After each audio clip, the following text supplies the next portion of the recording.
এখন যেহেতু অতিরিক্ত গরম রোদ, সর্ষের খোল পচানো জলটা গাছে দিচ্ছি না এবং রাসায়নিক সারটাও দিচ্ছি না।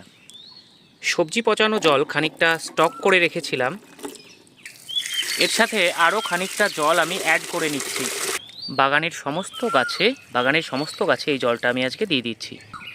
গ্রীষ্মকালীন যত ফুল আছে, এটা হচ্ছে কৃষ্ণচূড়া, এছাড়াও বগেনভেলিয়া বা কাগজ ফুলে, এটি 12 মাসি গাঁদা, এটাতেও আমি দিয়ে দিচ্ছি। শুধু ফুলের গাছে নয়, এটা আমার কমলা গাছ, গাছে আমরা যতটুকু জলসেচ করি ঠিক ততটুকুই দিয়ে দিচ্ছি। তবে অ্যাডেনিয়ামে আমি এই জলটা দিচ্ছি না। অ্যাডেনিয়ামে খোল পচা জল, সবজি পচা জল, এই দুটো আমি দিই না।